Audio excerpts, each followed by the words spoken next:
Welcome to Inventive Minds Child, Youth, and Family Support Center. We are a not-for-profit organization working with families in their day-to-day parenting by providing workshops and seminars related to pediatric and child development. Inventive Minds provides care in the early years sectors for newborn to age 6, licensed under the Ministry of Education all across Ontario. Inventive Minds cares an elementary school open to international students from junior kindergarten to grade 3.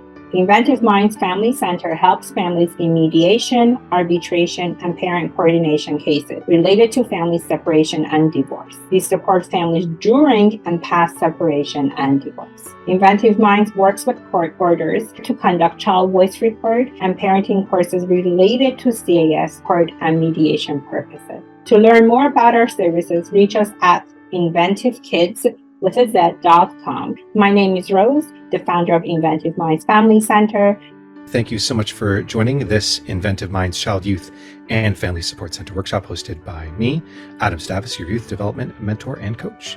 Today's workshop topic is entitled, What is Assertive Parenting and When to Say Yes and No? Today, we have with us who is very qualified to talk on today's subject, Rose Morsch. Rose, how are you today? Well, hi, Adam. How are you? So Rose has experience of over 20 years in child development and a bachelor's in child development. Rose is an RECE, holds designations that qualify her in child voice and child inclusivity. Rose is also a parent practitioner and family mediator. She specializes in working with infancy to teens and is the director of operations for Inventive Minds Child, Youth, and Family Support Center. Now, perhaps it would make the most amount of sense to define assertive parenting. What is assertive parenting, Rose? You know what? I was really thinking about how I'm going to explain assertive parenting, because when you think about the word assertive, you automatically think that there must be some form of disciplinary action. Actually, being an assertive parent means you are listening mindfully to your child, you're modeling integrity to your child, and at the same time, you're hearing their voice, their feelings, and you are respecting your own feelings and your own voice. That way, you're clarifying certain boundaries and consequences when it comes to your day-to-day parenting. By doing that, you're creating an empathetic environment where expression of yourself is respected, of your child is respected, and you're also teaching your child independency. Yeah, that makes perfect sense. When we talk about assertive parenting, obviously it needs to be incorporated in your day-to-day practice from when your child is born, but you really can see it formulating when your child is a toddler. That's when they start showing those big emotions.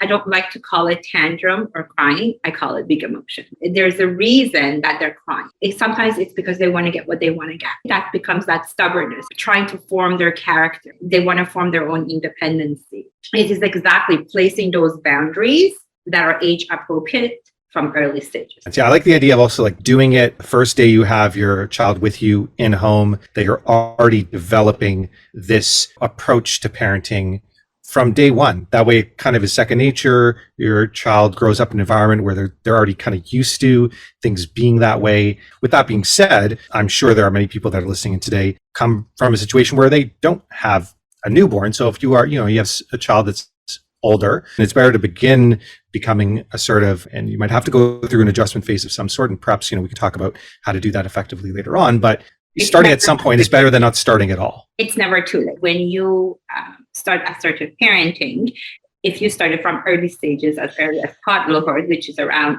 14, 15 months, at that stage, when you start building it, by the time your child hits the teen years, you have created a child who's independent, has self-control, they have confidence, they have boundaries and ways of expressing themselves, and they know how to follow direction and understanding their consequences to the action. Now, many of us have not done any of that. It's okay if your child's a preschooler. It's okay even if your child's a teen. It's just that what you said is that whole trial thing. So you might have that kind of trial and error situation where you have to be more assertive in your boundaries, basically. It makes sense. Okay. What types of boundaries can someone determine when being an assertive parent? When you want to talk about boundaries, you don't want to overdo it. Pick and choose what's important to you. Also, maybe something that triggers you as a parent. So you want to have those rules and boundaries in place. For example, you might have boundaries for going for shopping, boundaries for sleep time, boundaries for screen time, boundaries for family time. So those are your own family values and beliefs that exist in your home. Now, when you have boundaries, then you put rules with your boundaries. Normally, you don't want to put no more than 5 rules for the boundaries that you set up. So if you have boundaries for eating, maximum rules, you're putting 5. You don't want it to be too wordy. You don't want it to be long. You just want it to be precise. And that depends to what you want it to be your rules when it comes to dinner time. What's the value that is important in your home? Is the value is that everybody needs to wait for a meal to be served as a family? So if that's a boundary you have, that's a rule you have, that goes in your boundaries. Is the boundary is that each child needs to be independent and have respect for their dishes and their plates? Is it that they have to clean their own plates? So it really depends to that family value and belief. Make it short and sweet. So it really depends per family, per household. What are your family values and beliefs? And based on those, that's what you're going to be making those. It sounds also like you want to make the rules very actionable. Imagine your child is playing a game of some sort.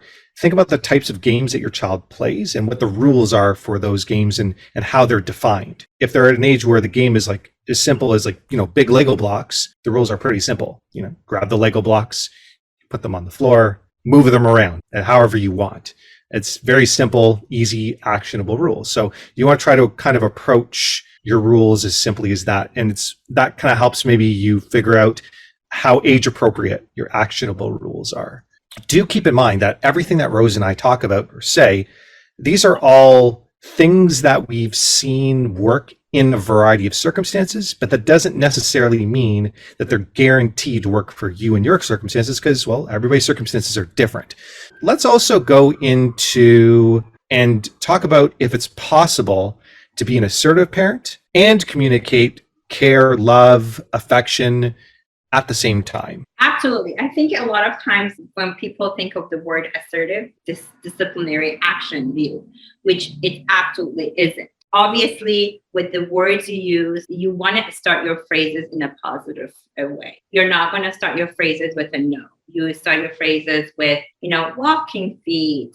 Let's finish our plate. It's a positive narrative way of showing affection and having your boundaries. And obviously, there's a lot of love. There's a lot of hugs. And rewarding the positive rather than rewarding the negative. A lot of times, children behave certain ways because they want to get certain attention from you. And if you give that attention, you're actually giving a negative attention and you're rewarding a negative behavior. But if you're in general, you have this relationship with your child where they're walking around and they just take the broom and help clean the house without you even asking. It's like, great job, and give them a big hug. Those are positive rewarding you're giving. So it's just like picking and choosing where you're giving that love and hug. Right? Affection is a big part of assertive parenting because children need to build that sense of security, that sense of attachment. Right. And a lot of times also, like if you're asserting the rules or asserting whatever you're communicating to them, because they know that things should be done a certain way, they're having trouble, and now you're asserting it, they might get the sense that you're being hard on them or they're in trouble. But if you couple your assertions with care, affection, love,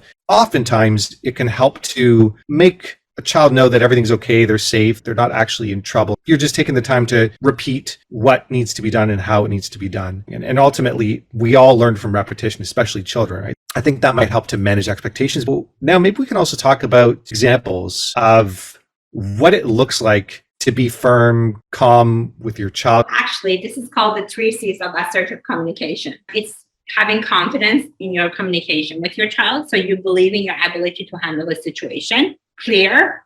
The message you have is clear and easy to understand. C, controlled. You deliver your information in a calm and controlled manner. So being self-regulated when you're dealing with your children's behavior is extremely important. If you find something that they're doing, it's really affecting your perspective and you're feeling you're getting a little bit high in your voice, in their action, and it's becoming a little bit too much for you because you might be overtired yourself, it's better to pick and choose. That's where the yes and no things comes in. Where do I say yes? Where do I say no? And also what you're always consistent with. So all of that comes in place. So having to self-regulate is the most important part of being an assertive parent. And I think that's one of the hardest disciplines to have. And it starts with reflecting on yourself, dipping into those, coming up with ways that you can control your emotions in order to set boundaries and follow the consequences. If, let's say, you're starting to be an assertive parent later on in life with your child, it's very normal that they're going to test you. With teens, you're going to see a lot of testing. With preschoolers, toddler, you're going to see a lot of testing. Obviously, a testing with a teen is very different than a testing with a 4-year-old. The teen will say, what are you going to do to me if I don't listen to you and I want to be on this? So it's just really having ways of controlling yourself. It goes back to the 3 C's of assertive communication, which is having confidence in yourself as a parent, being clear with your messages, and the logical and the consequences of the action. You don't want to overdo it. It has to make sense. So let's say for the whole screen thing, if there's a screen situation and your child is holding onto the screen, even though you've asked them 3 times, but you're grabbing the screen and throwing it in the street and breaking it, you didn't solve the issue because you're going to go buy another screen to begin with. So you need to have logical consequences for behaviors. And that's where the self-control comes in. If you've thrown it with anger, you did not show integrity in your own behavior with your child. Yeah. And just try to remember, you're a role model for how to deal with conflict. And they learned from you. So if you deal with conflict in a very escalated way, they're going to think that that's how you deal with conflict. Yeah. So go in with the expectation that your children will test you. You will have to say things many times over, that there will be things that are unexpected, and that you'll have to maybe think a little bit quickly on the spot. And then when it happens, you're not necessarily surprised or caught off guard. It's the being surprised and caught off guard or create situations that are very frustrating and even harder to deal with as a parent.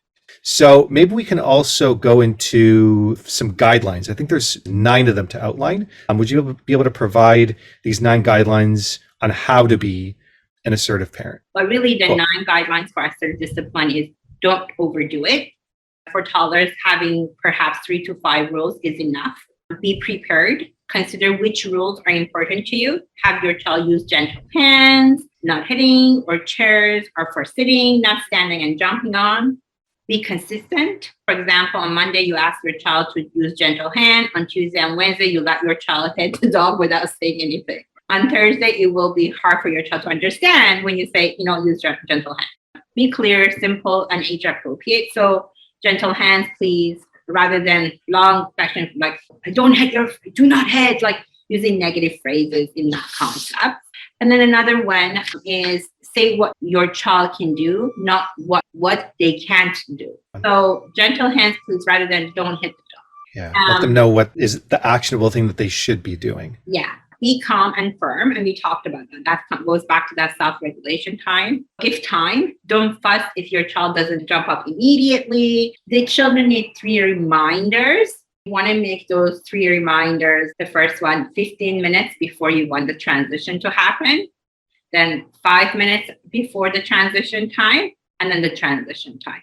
They need warning so they can get emotionally ready and self-regulate to follow what you're asking them to do. Don't expect it to be last minute, and do not be like standing from one end of the house to the other and using loud voice trying to get their attention. Having that respect becomes really imperative to it. And we talked about applauding good behavior and being a good role model, and you talked about that, right? So these are the 9 guidelines for assertive discipline. Again, without the explanation, it's don't overdo it, be prepared, be consistent, be clear, simple, and age appropriate. Say what your child can do, not what they can't do. Be calm and firm. Give time. Applaud positive behavior. Be a good role model. Beautiful. Like you don't necessarily have to nail all of them on the head perfectly to be a proper assertive parent, right? Even if you are to implement one to start with that really speaks to you, that you think you could implement the easiest without too much effort, work on that a bunch, get really good at it, and then try another one. Especially if you never practice it, it will be overwhelming for your child too. So 100%. That's what's really good. Actually, Adam, we have a program called Insightful Parenting. It's a parenting course for day-to-day parents that actually really goes through these steps for parents and prepares them. And what happens, they also get one-on-one therapy sessions with us too, that we can really dip into their own family situation and really help them finding solutions for their own problem, because each home is different, each home values and beliefs are different, and we're basically there to support them in day-to-day parenting, which I really recommend parents to take this course. It really helps. It lays out all of this in a very informative, logical way for them to understand this practice. Cool. What does the concept, it's not the child, but the behavior, what does that mean? A lot of the time, when we get over emotional as a parent, we inflect the behavior on the child rather than the behavior. So what happens with the word we use, the phrases we use, without not knowing, we might be saying things that is inappropriate. For example, if you do not do this, I will tell your dad. The child has just had this big breakfast and you're expecting your child to have this big lunch. And then you're making it, if you don't eat this, I'm not proud of you. Right.